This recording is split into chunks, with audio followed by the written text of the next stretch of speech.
Many Americans like Prince Harry because he's kind of an American version of an English prince. He talks, and some of it's obvious. I mean, he talks trauma therapy. When your mother dies, how old was he when you're 7? Mm. I mean, who knows? There's a lot of definitions of trauma, but that's got to be kind of number one. And then he has used a lot of drugs. He used marijuana like, kids used it. And then he had a bad period where he used a lot of cocaine and he drank too much. And so you sort of think that him and his wife, Meghan Markle, and she's American. They live in America right now. And they're like very American, but he's not into recovery. And how do I know he's not into recovery? Because when he appeared on the Colbert show, Colbert started out by saying, "Oh, I know you like tequila." And they drank a couple of shots of tequila to start. And the funny thing about it was they describe it as being, the New York Times described it as being a very warm and sympathetic kind of interview where, he was trying to show he was supportive. He wasn't getting down on him, which some people have for Harry for being a whiner. And Fox News described the same thing as being in negative terms. So it was just fascinating to me to see that he's going all the way to being an American about trauma. He's done psychedelic therapy, by the way, among the other things he's done. And yet he still hasn't entered recovery America. He still hasn't come up with the concept that you should just stay away from all drugs and alcohol. It's almost as like he solved the American puzzle. He can talk Americanese, but when you get down to that, he can't quite get it. You know what I mean? Well, wait a second. After my mother died, and then I was really screwed up with my family, I was taking a lot of cocaine. I was really drinking too much. I'm in a better place now. Let's have a tequila. Why he just doesn't get it. Doesn't get America. And then I just wanted to get to one other strange family dilemma. We don't relish when any human being dies. We're against death. And our line of work requires us to talk about death alive. We're talking about drug deaths. We're talking about, it was an act, who knows what it was. It was a harm reduction problem because his mother's driver was drunk. We're talking about Prince Harry's mother's death. We're in a land where death occurs a lot.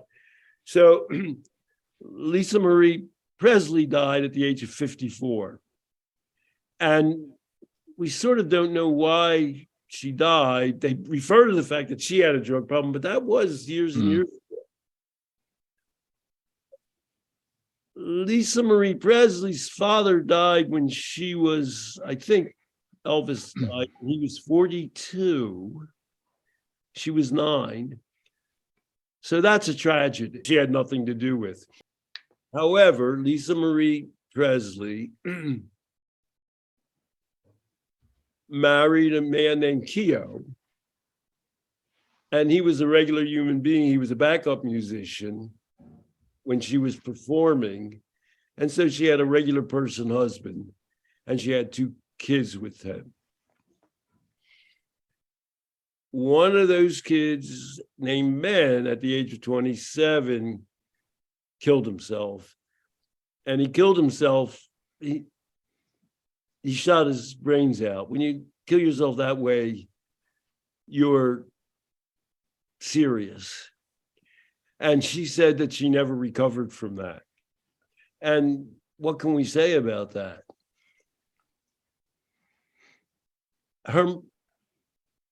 Lisa Marie Presley's mother, Priscilla Presley, is still alive. So Priscilla Presley was predeceased. She's 77. She's a year older than me.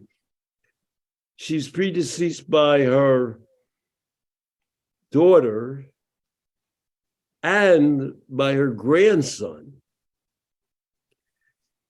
And so those aren't good outcomes. And I don't know enough about Lisa Marie Presley to say I don't know what she died from. But I do want to focus on one other part of that equation. Lisa Marie Presley had 2 children with her husband, Danny Keough. And one of them is named Riley Keough, who's currently 27 years old. And Riley Keough is just doing okay. So I just wanted to reflect on Riley Keough and how she's doing okay. Because I just want to reflect on people who've been through a lot of trauma. She's been through the trauma. I don't know that she's worried about her grandfather dying. She can be worried about her mother dying now. But she certainly was badly affected by her brothers dying. But Riley Keough is doing okay. And one of the reasons that she seems to be doing okay, they just did an article on her. The Riddle of Riley Keough. The Zola actress has a knack for inhabiting working class characters who feel real, even though her own family history is as outrageous as it gets. So I guess that article appeared in July of 2021, before these recent events. How did Riley Keough get normal? And there's an answer to that question. She had a father as well as a mother. Lisa Marie Presley married Michael Jackson 2 months after divorcing Danny Keough. And Danny Keough, I know nothing about him. He's a musician from Chicago. I think he's half Irish and half Jewish. He didn't get $20 billion. Lisa Marie Presley was the only biological daughter of Elvis Presley. Elvis Presley has made more money since he's been dead than before he died. Lisa Marie Presley, money was not a problem. I don't believe Danny Keough got any money. And Riley Keough, if you go, I doing my deep research in Wikipedia, she's sort of embarrassed, and she confesses that when she was 9, she would visit her father in San Francisco and Hawaii, and they would sleep in a mattress in the living room, and they'd goof around. And she said, "Dad, I like being poor. I want to grow up and be poor like you." Now she's sort of embarrassed by that. She says, "What an insensitive thing to say to my father." But I find it incredibly touching. It's sort of like her father seems like he's a good guy. I know nothing about him. He's like a good guy. They had fun together. I guess if you say to a 7-year-old, "Oh, you want to sleep in the living room on a mattress with your father?" That's fun. It reminds me of that. What was that book called? Well, we even talked The Glass Castle. Right. The birthday present was naming a star. She got a star in the sky and naming it. Just the opportunities that life kind of gives you to engage with it is what she got, rather than missing out on because money took care of everything. And she had her father, who was an alcoholic. Keo seems like a regular guy. The woman who wrote that, her father was an alcoholic. He took her out to this desert and he says, I don't want you to feel sorry for other children who get lousy gifts. You know what I mean? Like a bicycle. Right. You're going to get a star consolation. And she confesses she believed them 100%. So, on the one hand, we can look at Lisa Marie Presley. I don't know if she was the richest person in the world. She certainly was well off. Yeah. She was privileged in every sense of the word. Things didn't work out well. She had 2 children, and one child, things didn't work out well for. And the other is sort of famous for just identifying with regular people. And one of the things that Riley Keough is proud of, she said, well, she could have been Riley Keough Presley. She said, I just wasn't going to go that way. Am I stranding together your point well enough to say something that by another name could be called trauma was actually the saving grace of a human being's life because she got to engage with life? She came from a family where premature death is the norm, and she avoided it. We should study her. In 2017, so I don't know if you have an image of her. She's not a superstar, but she's successful, and she makes all kinds of different films. So in 2017, the Times had an article, "The Season of Riley Keough." And she's like thin and good looking. After capturing critics in The Girlfriend Experience, the actress is becoming famous her own way. The tabloids are for the rest of her family. She married like a regular guy. I think he's a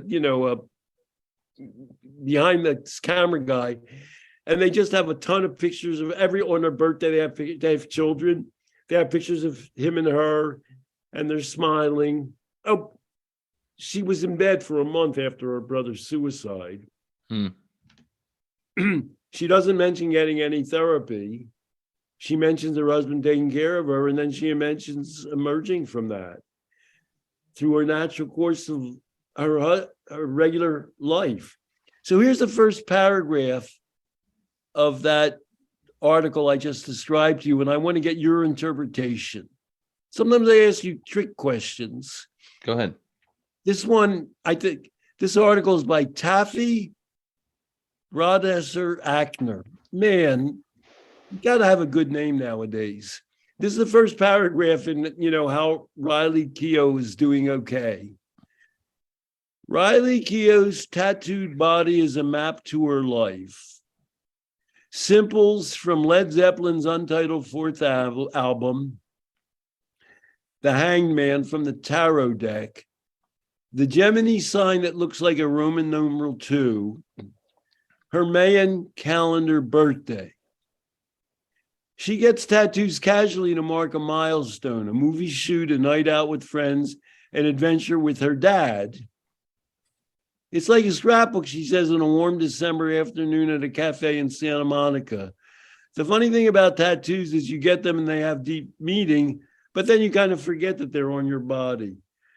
I don't know. That's the first. What does that paragraph tell you about Riley Keough? How do you? Well, two interesting things. First of all, not maybe most consequential, but first of all, it sounds like her tattoos were milestones. In other words, she remembers interesting things about her life.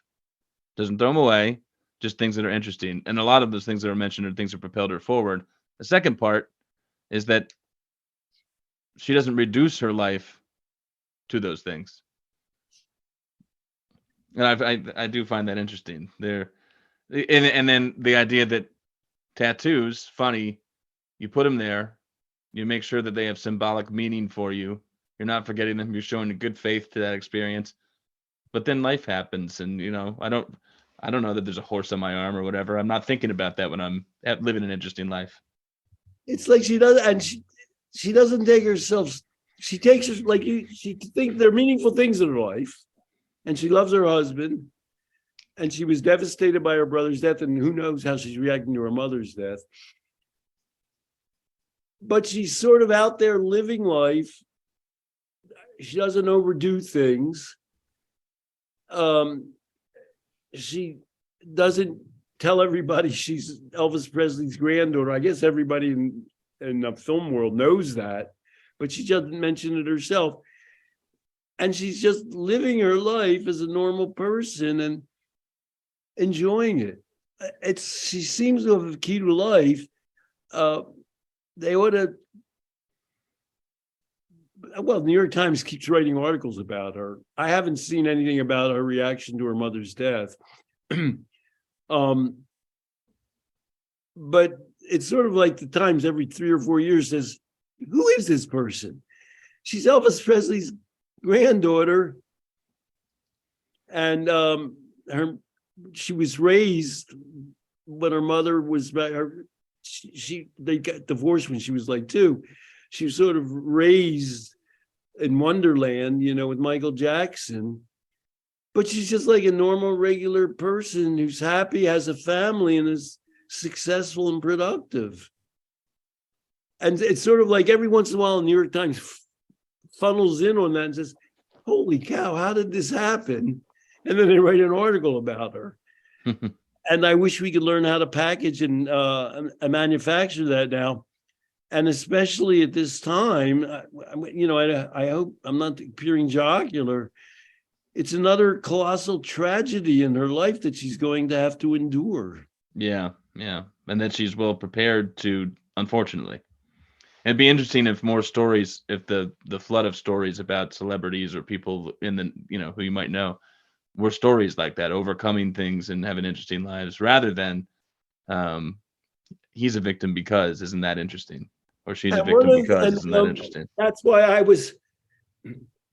there's a split reaction to Harry, the prince. Yeah.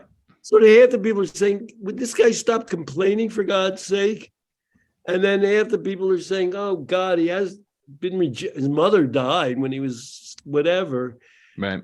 And there's an article, Maureen Dowd wrote an article after I got done at the end of the article, I couldn't tell which reaction she was having. Whether she was having, stop complaining, or God, he's had it really tough. And that's why I'm not a tremendous Steve Colbert fan. But when he came on, he says, oh, I hear you like tequila. Here's tequila. And then he just talks to him about things, sympathetically. Steve Colbert can be very sarcastic. He was just, he was like doing good therapy. He's saying, well, I'm on your team. Let's have a tequila shot, which most therapy sessions are going to begin with. So I just wanted to point out I pointed out some negative items in the news. When something life-affirming and reassuring occurs, and people who've had weaknesses display strengths, or some people seem invulnerable, I think we should give a little spotlight to them as well. Amen. Thank you, Stanton. Au revoir.